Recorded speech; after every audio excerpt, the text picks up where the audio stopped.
Hello guys, good evening, नमो नमः, नमः संस्कृताय। मैं माला मैम आप सभी का हार्दिक स्वागत और अभिनंदन करती हूँ आपके अपने YouTube channel MS classes one में। तो आप सभी का दोस्तों हार्दिक स्वागत है। हमारी प्रश्नोत्तरी चल रही है जो है अभिज्ञान शाकुंतलम पे। तो अभिज्ञान शाकुंतलम के चतुर्थ अंक से जो है हम करेंगे क्या, आज की प्रश्नोत्तरी किस पे है, तो व्याकरणात्मक टिप्पणी पे है। तो आइए हम लोग स्टार्ट करते हैं आज की प्रश्नोत्तरी। प्रश्नों की संख्या 25 है। कितना है दोस्तों? 25 है।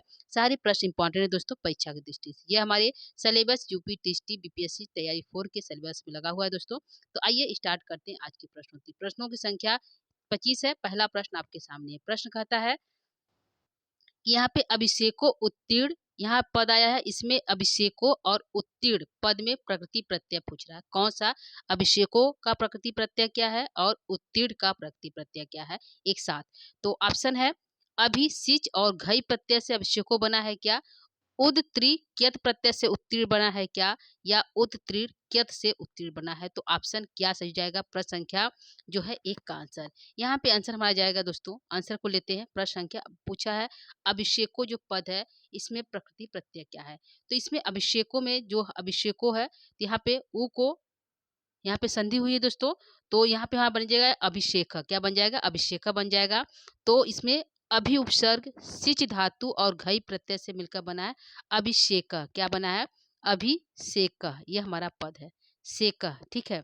तो अभिषेक में यह हमारा अभिषेक पद बनेगा। अभि सिच और घई प्रत्यय मिलकर अभिषेक बनेगा। पहला सही है। दूसरा पूछा उत्तीर्ण में प्रकृति प्रत्यय क्या है। तो उत्तीर्ण में उद तीर्ण क्यत है कि उत तीर्ण क्यत है। क्या है दोस्तों?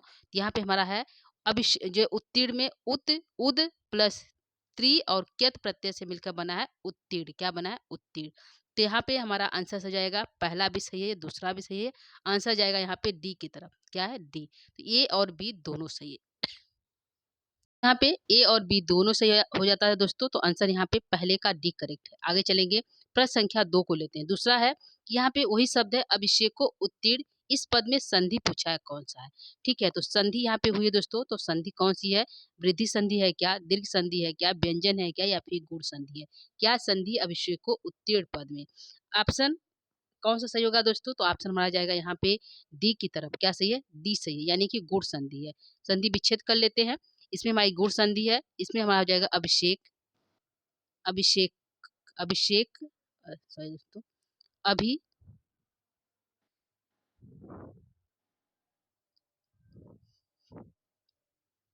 अभिषेक प्लस क्या हो जाएगा? उत्तीर्ण। क्या हो जाएगा?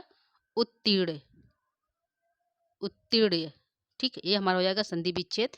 आंसर जाएगा हमारा डी की तरफ। प्रश्न संख्या 2 का आगे लेंगे। प्रश्न संख्या 3 यहाँ पे है संस्पृष्ट पद में प्रकृति प्रत्यय पूछा। ये जो है संस्पृष्ट जो शब्द बना है उसमें कौन सा उपसर्ग, कौन सा धातु और कौन सा प्रत्यय लगा है, ये पूछ रहा है।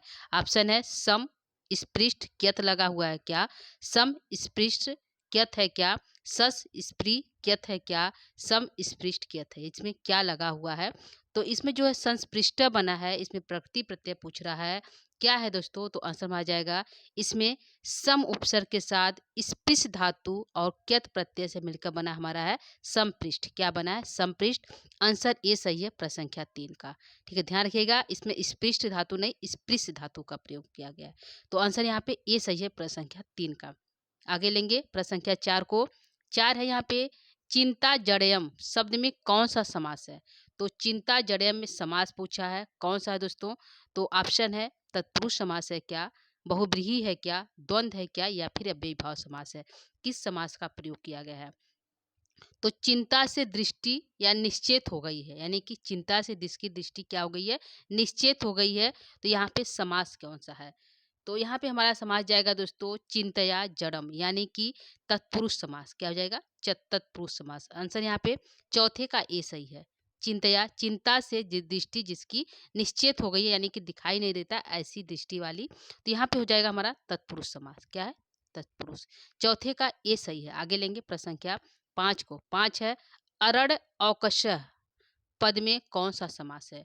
तो अरड़ अवकशः पद में समास पूछा है, कौन सा है दोस्तों? तत्पुरुष समास, बहुव्रीहि समास, द्वंद्व समास, या फिर अव्ययीभाव समास। समास क्या होगा दोस्तों आप लोग बताइए, तब तक हम इसका समासिक विग्रह कर देते हैं। समासिक विग्रह हमारा जाएगा अरण्यम, अरण्यम, ठीक है, अरण्यम ओकः गृहम यस्य तस्य, क्या हो जाएगा? अरण्यम ओकः गृहम गृहम यस्य तस्य, क्या हो जाएगा? यस्य तस्य। ठीक, यह हमारा समासिक विग्रह है। ठीक है, किसका हो जाएगा? अरड़ अवकश।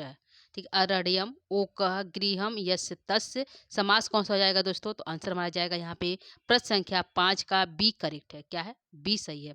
तो 5 का बी सही करिएगा। इससे जो है अरड़ अवकश यानी कि जंगल में रहने वाले हम जैसे वनवासी, यानी कि इससे किसका बोध हुआ? ऋषि कर्ण का बोध हुआ। तो अन्य किसी का बोध हो रहा है तो यहाँ पे बहुब्रीहि समास हुआ, जो है प्रश्न संख्या 5 का बी करेक्ट है। आगे चलेंगे प्रश्न संख्या 6 की तरफ। प्रश्न संख्या 6 है, तनय विश्लेष दुखई पद में समास पूछा है। तो तनय यानी पुत्र के विश्लेष से जो दुख उत्पन्न होता है, तो पद में समास कौन सा है? षष्ठी तत्पुरुष समास, बहुब्रीहि समास, द्वंद्व समास या अव्ययीभाव समास। प्रश्न संख्या 6 का आंसर क्या हो जाएगा? तो यहाँ पे हमारा जाएगा तनया, तनया नाम विश्लेषाद दुखई। क्या हो जाएगा? तनया, तनया नाम, ठीक है, तनया नाम विश्लेषाद, विश्लेषाद दुख दुखम तई। तो तत्पुरुष समास होगा कौन सा?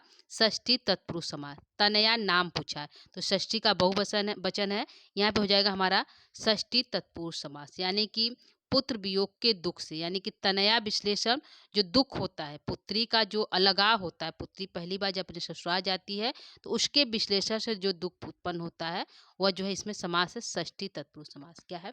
षष्ठी तत्पुरुष समास। तो आंसर यहाँ पे 6 का ये सही है। आगे चलेंगे प्रश्न संख्या 7 की तरफ। 7 यहाँ पे है, संख्या 7 है दोस्तों, प्रांत संस्तीर्ण दर्भा पद में समास पूछा है। तो प्रांत संस्तीर्ण दर्भा पद में समास कौन सा दोस्तों? षष्ठी तत्पुरुष समास है क्या? बहुव्रीहि है क्या? द्वंद्व समास है क्या? या अव्ययीभाव समास है?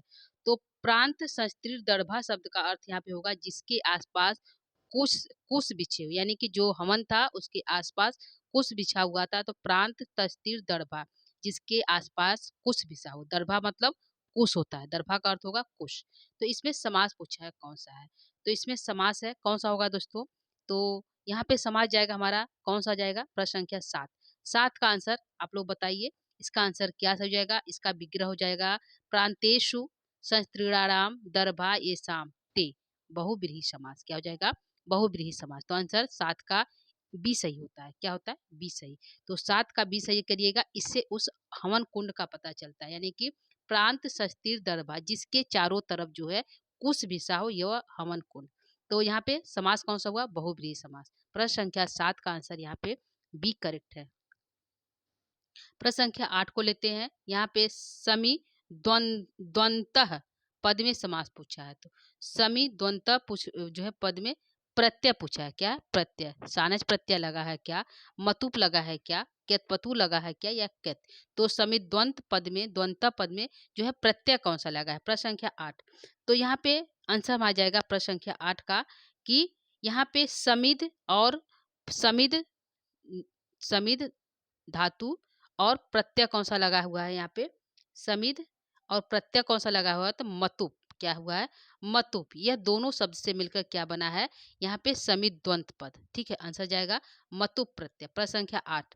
प्रश्न संख्या 8 का आंसर यहाँ पे हो गया हमारा बी, यानी कि समिध धातु के साथ मतुप प्रत्यय लगकर बना है समिध द्वंत। ठीक, आंसर यहाँ पे बी करेक्ट है प्रश्न संख्या 8 का। आगे लेंगे प्रश्न संख्या 9। 9 आपके सामने है। प्रश्न संख्या 9 कहता है युष्मास्व पितेषु पद में किस सूत्र से सप्तमी विभक्ति लगी हुई है?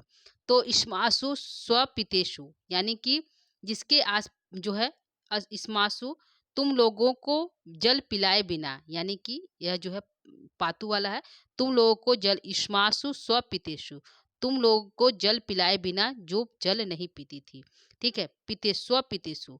तो यहाँ पे इस पद में पूछा है सप्तमी विभक्ति किस सूत्र से लगा है? तो एक कार्य यहाँ पे संपन्न हुआ, इस्मास स्वपितेषु, तुम लोगों को जल पिलाए बिना जो जल नहीं पीती थी।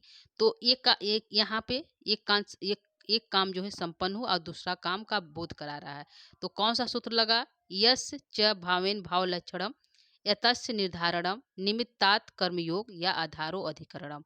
किस सूत्र से इसमें जो है सप्तमी विभक्ति लगी है? तो सूत्र पूछा है, आंसर जाएगा हमारा प्रश्न संख्या 9 का ए। क्या है? ए यस च भावेन भाव लक्षणम। तो आंसर यहाँ पे ए सही होता है, प्रश्न संख्या 9 का दोस्तों। इससे जो है सप्तमी विभक्ति लगी है इस सूत्र से। ठीक है, आगे लेंगे प्रश्न संख्या 10 को। 10 आपके सामने है। यहाँ पे प्रिय मंडना मंडना पद में कौन सा समास है? तो कौन सा है दोस्तों?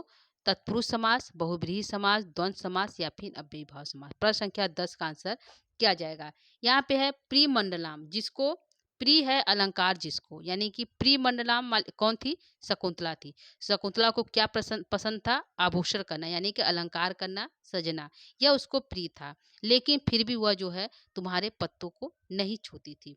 तो प्रिय मंडना नाम पद में समास पूछा है, तो प्रिय मंडना पद से किसका बोध हुआ? शकुंतला का। समास कौन सा जाएगा? तत्पुरुष, बहुव्रीहि, द्वंद्व या फिर अव्ययी भाव समास। प्रश्न संख्या 10। 10 का आंसर जाएगा प्रियम, प्रियम, मंडनम, मंडनम, यस्याः, यस्याः सा। तो समास कौन सा जाएगा? समास जाएगा यहाँ पे बहुव्रीहि समास। ठीक है, क्या इसका इससे जो है प्रिय मंडना पद से जो है शकुंतला का बोध हो रहा है, यहाँ पे समास जाएगा बहुव्रीहि समास। आंसर यहाँ पे 10 का बी सही है। आगे लेंगे प्रश्न संख्या 11 को। 11 है कुसुम प्रसूति समय। कुसुम प्रसूति समय इस पद में कौन सा समास है? तत्पुरुष, षष्ठी तत्पुरुष समास, बहुव्रीहि समास, द्वंद्व समास या फिर अव्ययी भाव समास। प्रश्न संख्या 11 का क्या आंसर हो जाएगा? तो प्रश्न संख्या 11 का आंसर यहाँ पे हमारा जाएगा दोस्तों कि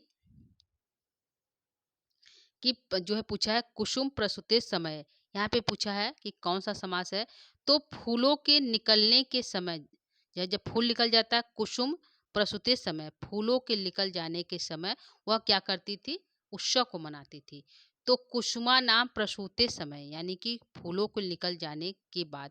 तो यहाँ पे जो समय, इसमें विभक्ति कौन सी लगी हुई है दोस्तों? तो कुसुमा नाम प्रसूते समय, इसमें जो है पूछा है समास कौन सा है? तो आंसर में आ जाएगा इसमें जो है षष्ठी तत्पुरुष समास है। कौन सा? कुसुमा नाम प्रसूते समय। तो जो है यहाँ पे कुसुम जो है प्रसूते समय में कौन सा समास है? तो तत्पुरुष समास है, षष्ठी तत्पुरुष समास। लेकिन जो समय में ये है विभक्ति का बोध करा रहा है, तो जो इसका विग्रह यदि हम करेंगे तो कुसुमा नाम, कुसुमा नाम, ये तुम्हारा षष्ठी का बोध करा रहा बहुवचन का। ठीक है, प्रसूते यानी कि कुसुम के निकल जाने पर। ठीक है, प्रसूते। और समय, तो समय जो है ये इसमें सप्तमी विभक्ति लगी, इसका बोध करा रहा है। ठीक है, तो कुसुमा नाम प्रसूते में यदि पूछे कौन सा समास है? षष्ठी तत्पुरुष समास। कुसुमा प्रसूते समय पूरे में पंक्ति में कौन सी विभक्ति लगी है? सप्तमी का एक वचन। तो यहाँ पे जो है आंसर जाएगा हमारा षष्ठी तत्पुरुष समास। 11 का ए सही है। आगे चलेंगे 12। अगला प्रश्न है अनुमत गमना पद में कौन सा समास है? अनुमत गमना यानी कि जाने के लिए आज्ञा, अनुमति वाली, यानी कि जाने के लिए तुम्हें क्या है? आज्ञा प्राप्त हो गया है। तो अनुमत गमना पद में कौन सा समास है? यह पूछा है। तो यहाँ पे समास कौन सा है? तत्पुरुष, बहुव्रीहि, द्वंद्व या फिर अव्ययी भाव समास। प्रश्न संख्या 12 का आंसर क्या सही हो जाएगा? तो यहाँ पे अनुमत गमनम यस्या सह क्या हो जाएगा? बहुव्रीहि समास। क्या हो जाएगा? अनुमत गमना यस्या सह। तो जाने वाली कौन थी? जो है शकुंतला। तो अनुमत गमना पद से शकुंतला का बोध हुआ। अनुमत गमना यस्या सा शकुंतला। तो ठीक है, तो यहाँ पे बहुव्रीहि समास हुआ। कौन सा? बहुव्रीहि समास। प्रश्न संख्या 12 का जो है बी करेक्ट होता है। आगे चलेंगे 13 की तरफ। वन वनवासव बंधुवी, वनवासव बंधुवी में विभक्ति पूछा है कौन सा है? तृतीया का एक वचन, तृतीया का बहुवचन, षष्ठी का बहुवचन या सप्तमी का एक वचन। प्रश्न संख्या 13। 13 का जो है वनवास बंधुवी, वन जंगल में, नहीं जंगल में बंधु बांधवों के साथ, तो के साथ तो यहाँ पे जो है कौन सी विभक्ति लगी पूछा है? तो यहाँ पे लगेगा तृतीया का बहुवचन। क्या है? वनवास बंधुवी जो है तृतीया का बहुवचन है। ठीक है, यदि पूछे वनवास बंधुवी में समास कौन सा है? तो इसमें भी जो हमारा षष्ठी का, षष्ठी तत्पुरुष समास है। क्या है? वनवास जो है वासस बंधुवी, वन के बंधु बांधवों के साथ निवास करते हैं, यानी कि का के की का बोध हो रहा है, तो षष्ठी तत्पुरुष समास है। और विभक्ति पूछा है तृतीया का बहुवचन है। प्रश्न संख्या 13। प्रश्न संख्या 13 का जो है बी करेक्ट है। आगे चलेंगे प्रश्न संख्या 14 की तरफ। 14 है परभृत विरुणम पद में समास पूछा है। तो परभृत शब्द से किसका बोध हुआ? कोयल का। ये शब्दार्थ की पूछता है। परभृत शब्द का क्या अर्थ है? तो कोयल है। ठीक है, आगे है कि परभृत विरुणम पद में समास पूछा है। तो षष्ठी तत्पुरुष समास, बहुव्रीहि, द्वंद्व या फिर अव्ययीभाव समास। प्रश्न संख्या 14। 14 का आंसर है परभृत विरुतम, विग्रह हो जाएगा परभृत, परभृत जो है विरुतम, विरुतम कौन सा समास दिखाई दे रहा है? यहाँ पे षष्ठी दिखाई, षष्ठी है परभृत में षष्ठी लगी हुई है। तो परु जो है परिभृत विरुतम में षष्ठी तत्पुरुष समास है। क्या है? षष्ठी तत्पुरुष समास। कोयल की कुक को, तो कोयल की कुक को षष्ठी लगा हुआ काके की, तो कोयल की कुक को आवाज को सुनकर, तो यहाँ पे षष्ठी तत्पुरुष समास है। प्रश्न संख्या 14 का ये सही है। प्रश्न संख्या 15 को लेते हैं। 15 है, 15 कह रहा है दोस्तों कमल कमलिनी हरितई पद में समास पूछा है। तो कमलिनी हरितई पद में कौन समास है? तत्पुरुष, बहुव्रीहि, द्वंद्व या अव्ययीभाव समास। प्रश्न संख्या 15 का आंसर क्या जाएगा? तो कमलिनी हरितई पद में कमल लताओं से हरे भरे, कमलिनी मतलब कमल, हरितई मतलब हरे भरे, तो कमल लताओं से हरे भरे क्या है? तो इसमें समास कौन सा होगा हो जाएगा? यहाँ पे हम यदि विग्रह करते हैं कमल जो है कमल लताओं से हरे भरे, तो क जो है कर्ता ने कर्म को करर से यानी कि तृतीया विभक्ति लगी हुई है। कमलिनी हरितई यानी कि हो जाएगा हमारा समासी विग्रह। कमलिनी भी क्या हो जाएगा? कमलिनी भी, ठीक है, कमलिनी भी, और जो है हरितई क्या हो जाएगा? हरितई। तो यहाँ पे जो है समास कौन सा हुआ है यह पूछा है, तो समास जाएगा हमारा तत्पुरुष समास। ठीक है, कमल लताओं से हरे भरे, तो यहाँ पे तृतीया का बहुवचन लगा हुआ है, कल जो है कमलिनी भी हरितई। ठीक है, समासी विग्रह ये है और समास है तत्पुरुष समास। 15 का ए आंसर करेक्ट है। आगे लेंगे प्रश्न संख्या 16। 16 है रम्यांतर पद में कौन सा समास है? तो रम्यांतर पद में समास पूछा है। तत्पुरुष समास, बहुव्रीहि समास, द्वंद्व समास या अव्ययीभाव समास। तो रम्यांतर पद में जो हो जाएगा हमारा कौन सा समास है? रमणी मध्य भाग वाला, यानी कि रम्यांतरम, रमणी मतलब जो रमणी स्थान है, देखने योग्य स्थान है, ऐसे रमणी स्थान का अंतरम मतलब मध्य भाग में, यानी कि रमणी वाले के मध्य भाग में। तो रमयांतर पद से में समास पूछा है, तो हो जाएगा हमारा दोस्तों प्रश्न संख्या 16 का आंसर यहाँ पे क्या सही होगा? तो 16 का आंसर हमारा जाएगा यहाँ पे जो है समास तो हमारा हो जाएगा बहुव्रीहि समास। क्या हो जाएगा? बहुव्रीहि समास। आंसर 16 का बी सही है। यदि इसका हम समासी विग्रह करेंगे रम्यम, रम्यम अंतरम, अंतरम यस सह, क्या हो जाएगा? यस सह। ठीक है, यह जो है रम्यम अंतरम यस सह रम्या अंतर समास हुआ बहुव्रीहि समास। आंसर यहाँ पे बी सही है 16 का। तो यहाँ पे रम्या अंतरम मध्य भाग से किसका बोध हुआ? उस मार्ग का बोध हुआ। ठीक है, रमणी वाले स्थान मध्य भाग का, तो यहाँ पे बहुव्रीहि समास हुआ। 16 का बी सही है। आगे लेंगे प्रश्न संख्या 17 का। 17 का रहा नियमित अर्क मयूख ताप में समास पूछा है। नियमित कर लिया, जिसने रोक लिया है। क्या? अर्क मतलब सूर्य के ताप को, यानी कि जो छांव का वृक्ष है वो क्या किया है, जो है उसके अर्क के यानी कि सूर्य के अर्क के किरणों को क्या किया, स्थगित जो है स्थापित कर दिया, रोक दिया है। तो नियमित अर्क मयूख ताप यहाँ पे है कि यह क्या है, तो नियंत्रित सूर्य किरण यानी ताप वाला। तो नियंत्रित सूर्य किरणें ताप वाला कौन सा है? तो इसमें कर्म कौन सा समास है? कर्मधारय, बहुव्रीहि, द्वंद्व या फिर अव्ययीभाव समास। प्रश्न संख्या 17 में कौन सा समास हो जाएगा? तो 17 का यहाँ पे जाएगा कि नियमित कर लिया है जिसने अर्क के सूर्य की किरणों को रोक दिया है। तो यहाँ पे किसका बोध हो रहा है? तो यहाँ पे आंसर जाएगा हमारा, इसमें समास पूछा है तो बहुव्रीहि समास है। विग्रह करेंगे तो नियमितः अर्कस्य मयूखानाम ताप यस्मिन् सह। ठीक है, तो यहाँ पे यस्मिन सह, तो यहाँ पे जो है नियमित कर दिया है जिसने सूर्य के ताप को, तो यहाँ पे बहुव्रीहि समास हुआ। प्रश्न संख्या 17 का बी सही है। आगे चलेंगे प्रश्न संख्या 18 की तरफ। जो है इसमें पूछा है कुशेष, कुशेष रज मृदु रेणु में समास है। तो कुश मतलब जो है कुशिन मतलब कमल, क्या है? कुशेश मतलब कमल के पराग से, कुशेश मतलब कमल का पराग, रज मतलब पराग, मृदुल मतलब रेणु धूलि, जो पराग के कोमल धूलि वाला।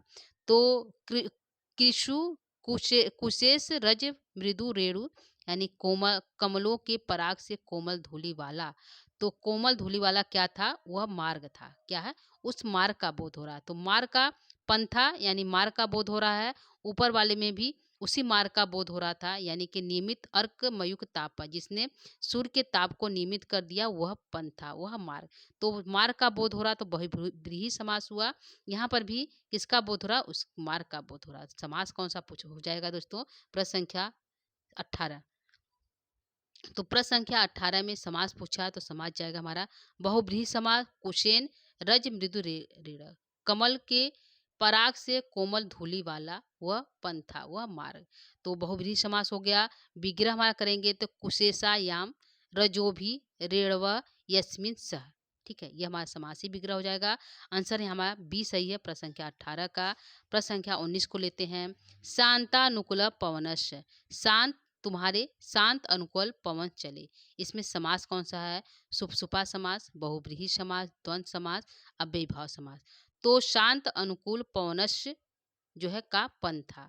तो यहाँ पे समास पूछा है, क्या हो जाएगा? प्रश्न संख्या जो है यहाँ पे 61 जो है 19 का जाएगा हमारा दोस्तों। शांत और अनुकूल वायु वाला क्या? वह मार्ग।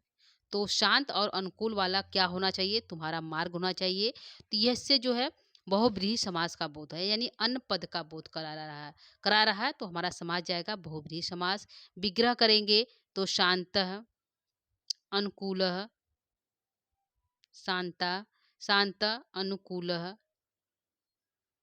कूलः जो है अनुकूल, पवन, पवन यस्मिन सह, यस्मिन श। यह हमारा हो जाएगा जो है समासी विग्रह। शांता अनुकूलः पवन यस्मिन सह। ठीक है, हो जाएगा हमारा जो है शांतानुकूल पवनस। समास जाएगा बहुब्रीहि समास। 19 का 20 सही, यह हमारा समासी विग्रह है, यह हमारा समास है। ध्यान रखिएगा, दोनों आंसर 19 का 20 सही है। आगे चलेंगे प्रश्न संख्या 20 की तरफ। 20 है उद्गलित दर्भ कवला में समास है। उगिल दिया है जिसने कमल। तो कवल यानी कि दर्भ मतलब कुश को, कुश रूपी जो कवल को, उसको किसने उगिल दिया? तो किसका बोध करा रहा है दोस्तों? उस मृग का, यानी कि उसने उद्गलित दर्भ कवला, जिसने उस दर्भ को उगिल दिया है। तो इससे किसका बोध हुआ? कर्म कौन समास हुआ? कर्मधारा, बहुब्रीहि, द्वंद्व या फिर अव्ययीभाव समास। प्रश्न संख्या 20 का। तो 20 का आंसर हमारा क्या जाएगा दोस्तों? यहाँ पे जाएगा हमारा दोस्तों कि इसमें भी किसका बोध हो रहा? उद्गलित कवल दर्भा से उस मृग का बोध हो रहा, अन्य पद का बोध हो रहा है दोस्तों। समास जाएगा हमारा बहुब्रीहि समास। किसका? बहुब्रीहि समास। इसका समासी यदि विग्रह करेंगे तो हमारा जाएगा उद्गलित दर्भाणाम कवल या भी ता, बहुब्रीहि।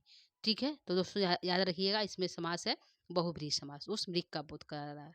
आगे लेंगे प्रश्न संख्या 21 है परित्यक्त नर्तना, जिसने नाचना छोड़ दिया है। तो किसने नाचना छोड़ दिया था? परित्यक्त मतलब त्याग दिया, नर्तना मतलब नाच को। तो इससे किसका बोध हुआ? इससे जो है मयूर का बोध हुआ। तो क्या है? मयूर। क्या है? मयूर। परित्यक्त नर्तना कह मयूर। तो मयूर ने नाचना छोड़ दिया है। तो समास पूछा है कौन सा? सुपसुपा, बहुब्रीहि, द्वंद्व या फिर अव्ययीभाव समास। तो परित्यक्त नर्तना कह, यह जो है इससे जो है मयूर का बोध हो रहा है। तो इसमें भी हमारा समास जाएगा बहुब्रीहि समास। ठीक है, इस सभी में क्या है? एक ही समास है, बहुब्रीहि समास लगा हुआ है। ठीक है, तो यहाँ पे जो है परित्यक्त, इसमें जो है इसका समासी विग्रह करेंगे तो हमारा जाएगा परित्यक्तम, परित्यक्तम नर्तनम, नर्तनम, यही। ठीक है, बहुब्रीहि समास। तुम्हारा जाएगा बहुब्रीहि समास। ध्यान रखिएगा, यह इंपॉर्टेंट सब जो समास है। तो बी सही है 21 का। आगे चलेंगे प्रश्न संख्या 22 है अपसृत पांडु पत्रा, जिसने पीले पीले पत्तों को छोड़कर जो है वो आंसू रूपी अपने आंसू को प्रकट कर रहे हैं। तो अपसृत पांडु पत्रा पद में समास पूछा है। तो इसमें समास भी कौन जाएगा? सुपा, बहुब्रीहि, द्वंद्व या फिर अव्ययीभाव समास। तो असिप्त आश्रित पांडु पत्रा से किसका बोध हुआ? वृक्ष का बोध हुआ। किसका हुआ?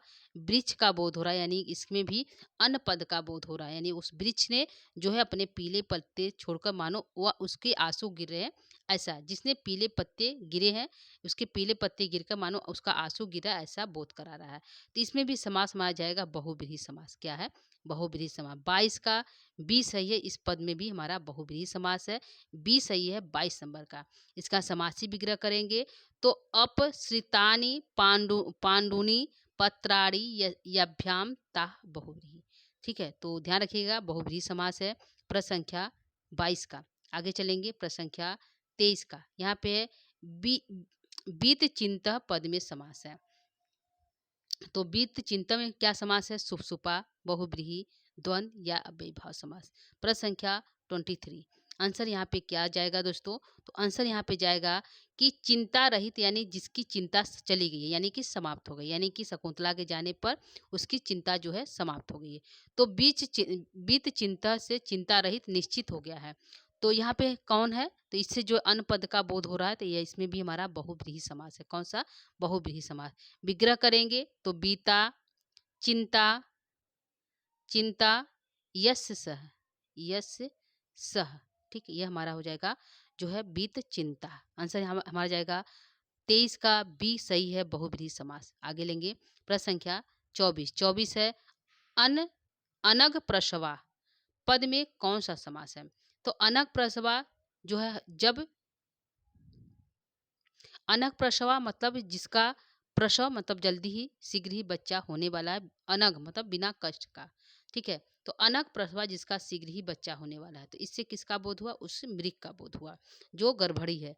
तो इसमें भी समास कौन सा जाएगा दोस्तों? आप बता सकते हैं। तत्पुरुष समास, बहुव्रीहि समास, द्वंद्व समास या अव्ययीभाव समास। तो इसका समासी विग्रह करेंगे तो अनग विपत्ति रहित प्रसव। क्या हो जाएगा? अनघ, अनघ विपत्ति, विपत्ति रहित जो है प्रसव, ये हमारा हो जाएगा समासिक विग्रह प्रसव। ठीक है, तो इसमें जो है ये हमारा अनघ विपत्ति, विपत्ति रहित प्रसव समासी विग्रह है। समास जाएगा बहुव्रीहि समास। कौन सा है? बहुव्रीहि समास। तो इसमें जो है अनग प्रसवा से किसका बोध हुआ? उस गर्भणी मृग का बोध हो रहा है। तो आंसर 24 का बी सही है। आगे चलेंगे प्रश्न संख्या 25। 25 हमारा है जो आज का अंतिम प्रश्न है। यह कह रहा है व्रण विरूपणम पद में समास पूछा है। तो व्रण मतलब क्या होता है दोस्तों? घाव। तो घाव होता है, इसका शब्दार्थ होगा। व्रण का पूछ सकता है कि व्रण शब्द का क्या अर्थ होता है? तो घाव। विरूपण मतलब भर दिया जो समाप्त हो गया। किसका? उस मृग का। छोटा सा जो मृग का बच्चा था उसके मुख में घाव लगा हुआ था, तो इंदुली के जो है तेल से जो है शकुंतला ने उसके मुख के घाव को सही कर दिया था। यहाँ तो व्रण विरूपणम पद में समास पूछा है। तत्पुरुष समास, बहुव्रीहि समास, द्वंद्व समास या फिर अव्ययीभाव समास। प्रश्न संख्या 25। 25 का आंसर यहाँ पे जाएगा कि जो है यहाँ पे जो है व्रणानाम विरूपणम जो है तत्पुरुष समास। क्या जाएगा? तत्पुरुष समास। तो यहाँ पे आंसर 25 का ए सही है। तो यह जो है 25 का ए सही हो गया दोस्तों। आज की प्रश्नोत्तरी समाप्त हो गई। तो कुल जो है हमने 25 प्रश्न कराए। इसमें संधि भी एक दो था, समास ज़्यादा थे, कुछ जो है व्याकरणात्मक जो है प्रकृति प्रत्यय भी था, और जो है एक हमारा कारक से था। तो इतने प्रश्न हमने कराए। उम्मीद करती हूँ दोस्तों प्रश्न आपको अच्छे लगे होंगे परीक्षा की दृष्टि से। तो ये हमारा प्रश्नोत्तरी समाप्त हो गया। अब आप बता सकते हैं कि कितने आपके सही हुए, और यदि आपको क्लास अच्छा लग रहा है तो आप अपने दोस्तों तक इसको शेयर, लाइक, सब्सक्राइब जरूर करिएगा दोस्तों। तो आज की जो है इस कक्षा को यहीं पे हम समाप्त करेंगे। कल जो है पुनः इसके हमारे कुछ और भी जो है शब्द बचे हुए हैं, तो उसको पुनः लेकर जो है हम इसी जो है व्याकरणात्मक टिप्पणी को लेकर जो है पुनः उपस्थित होंगे। ठीक है, तो कल की क्लास को देखना न भूलिएगा। कल संडे है और कल जो है हम इसको लेकर पुनः जो है जल्दी ही आएंगे, क्योंकि कल संडे छुट्टी है। तो आज के लिए इतना ही करेंगे दोस्तों। तो क्लास कैसा लगा, प्रश्नोत्तरी कितनी सही हुई जरूर बताइएगा। और जो है आज के लिए इतना ही दोस्तों। तो नमो नमः, नमः संस्कृताय, धन्यवाद।